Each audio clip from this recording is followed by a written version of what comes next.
What's up, y'all? I'm Kero One from California. I've been producing rap and DJing for like over 15 years. The name came from me being a graffiti artist when I was younger, and I just like the sound of it, you know? It sounded good, so I just picked it. Oh, well, my parents forced me to do piano, and I hated it, you know?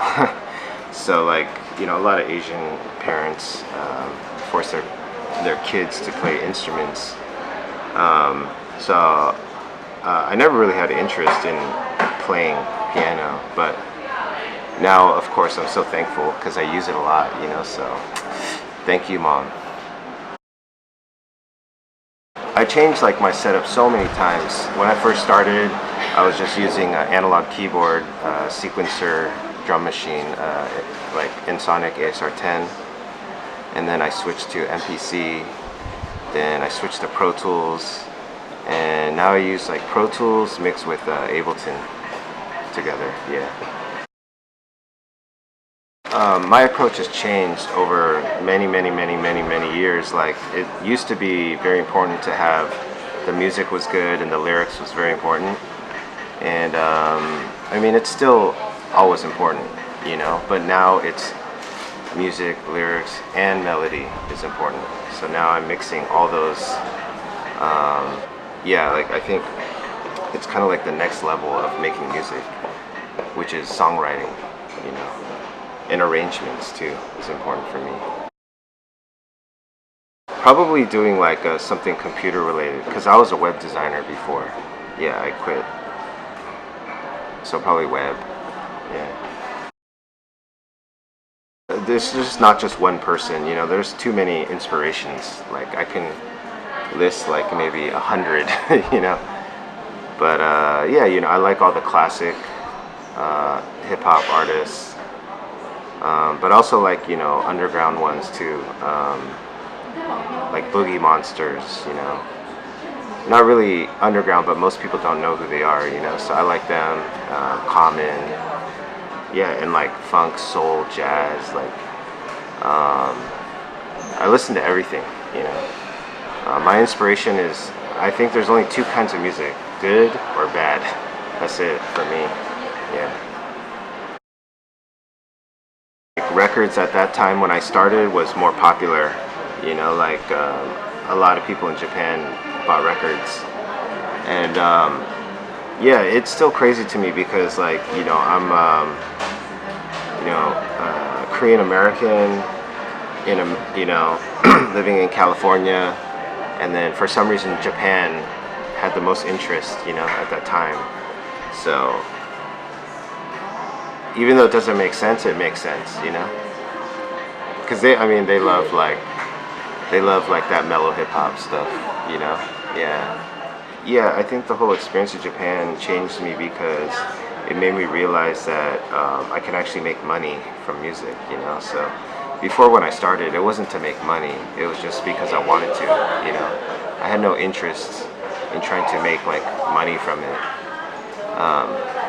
But yeah, when it happened, it's like, oh, you can, you know, you can do something with it. So yeah, that was a big influence.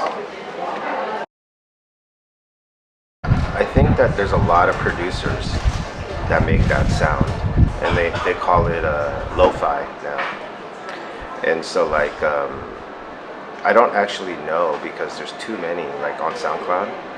I just listen to the playlist. I don't really focus on the artist, you know. I don't follow any artists, I just listen to the songs. Yeah. But yeah, because of SoundCloud, there's so many like new artists that are making good, you know, good beats. Yeah. I think there's always going to be stereotypes about Asian hip hop artists, but I think it's come a long way. You know, when I started, I can count the Asian hip hop artists like on two hands, you know.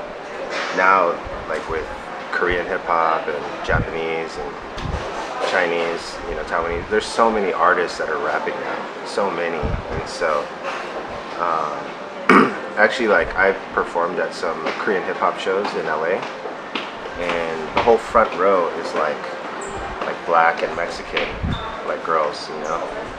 So it's actually quite diverse, the fan base, you know. It's not just Asian fans, you know. So yeah, it's definitely an interesting time. Again, I think it's changing because there's always a stereotype with Asian Americans, but you know,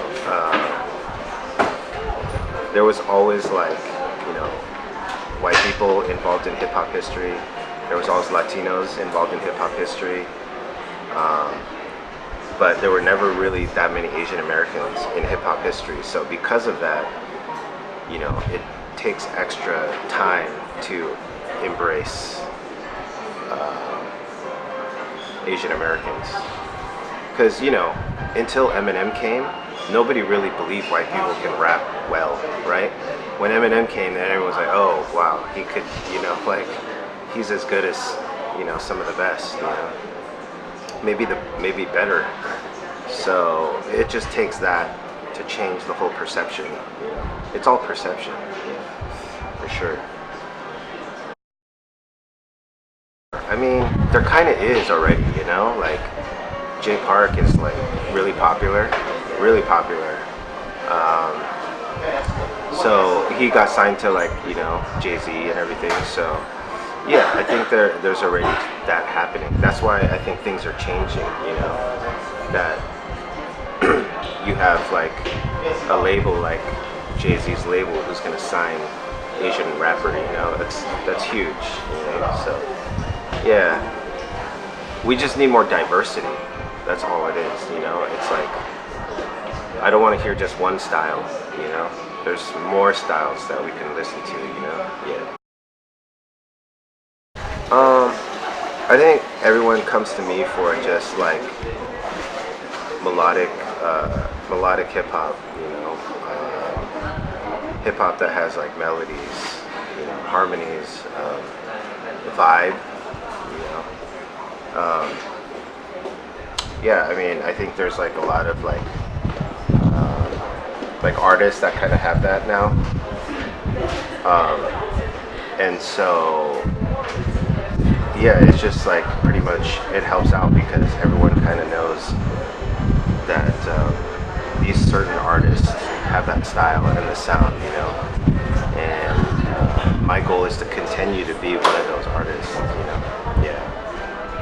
Yeah, I mean, like everything that I write about is just from my own experience. Like nothing that I write about is like, you know, like only recently I started talking about more like, you know,